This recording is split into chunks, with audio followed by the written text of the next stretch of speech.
Hello everybody, we're back here at Christian Family News, and I just wanted to start off by thanking all our subscribers and everybody commenting and liking the videos, and we appreciate the support on this hunt for the existence of Bigfoot.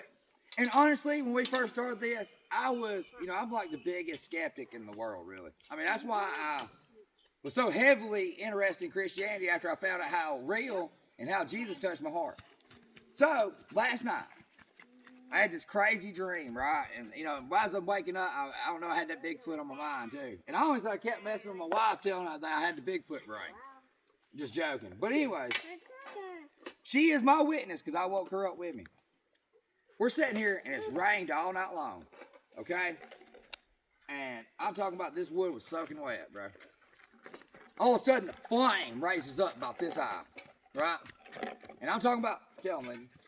Yeah, I mean, it was a split second. We couldn't get it on camera for you guys, but this is wet. It was raining. I don't even know how that's possible. We got to look up some ways that could have happened. But only thing that we can explain is... Look, man, at the same time we looked back here, and we thought it was this pole. But actually, we're about to go back here, and I'm going to show you the exact spot where we seen it. Pause it. Okay, so right here we are standing. And you can ask her, did I know it? I was like, man, what is that, man? And I'm pointing, we're in the tent. And like I said, the fire's blazed up. And I think at this point, it almost done went down, right? It happened so quickly. Yeah, it was the fire blazed up. It was down. And dude, that thing, it should have been out hours before that. I mean, it's been raining on it forever. So we look up and boom, we saw something, this head that almost touched this leaf here. You know what I mean? This section of tree, right here with the leaves on it.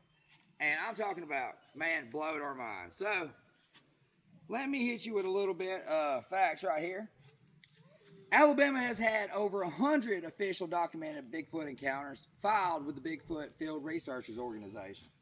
The state sightings are heavily concentrated in dense rural environments, with Tuscaloosa and Morgan counties recording the highest number of overall reports. So, and specifically dates and counties right here, featured heavily in Alabama Sasquatch lore.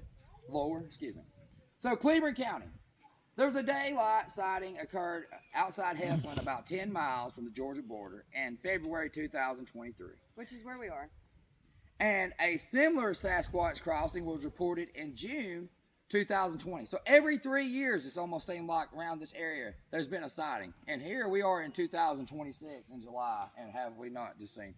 So, then, in Covington County, the Bigfoot capital of Alabama, there was recorded a sighting of an 8 to 10 foot tall creature in the woods. And then we got Tuscaloosa County, which we're heading next. And residents reported 5 separate sightings from July 1999 to April 2014. Yeah, that's a lot. And then a historical sighting that the Bigfoot Research Organization held recorded early sightings in the state, including a 1978 daylight encounter, and then multiple 1975 roadside sightings of a white Bigfoot in Blunt Springs. And see, that was the color of what we see, was a white thing. Pause it. See, as you can see here, this is our best print that we have. And we found multiple coming from this side of the creek, like I said, to the spot where we seen, and also to the creek. We're in Talladega County. Talladega National Forest, and close to Heflin, right? Shoal Creek. As you can see, I have a stick here and a stick there to mark the top to bottom. And these two right here, these pine cones kind of help out too. We're talking about, I am a size 13. I mean, look at that difference. I mean, that is insane. Pause it. All right, guys, we're going to talk about the 1830 catastrophe. The event that happened was the Indian removal, the Act of 1830. So for centuries, the Native Americans acted as the spiritual keepers of these forests. They knew where the Nephilim remnants lived, and they kept the boundaries, and they used spiritual discernment to keep them bound to the deep woods. But in 1830, the Native people were forcefully driven out. The prayers stopped, and the ancient boundaries were broken. When white settlers moved on to the vacated land, they had no spiritual discernment. They treated the forest like a regular place of lumber. And because the spiritual restraint was gone, these ancient entities, they pretty much were able to come out and they became more aggressive. They reasserted dominance, resulting in the massive wave of wild men and monster sightings that have filled the 19th century Alabama newspapers. Thoughts?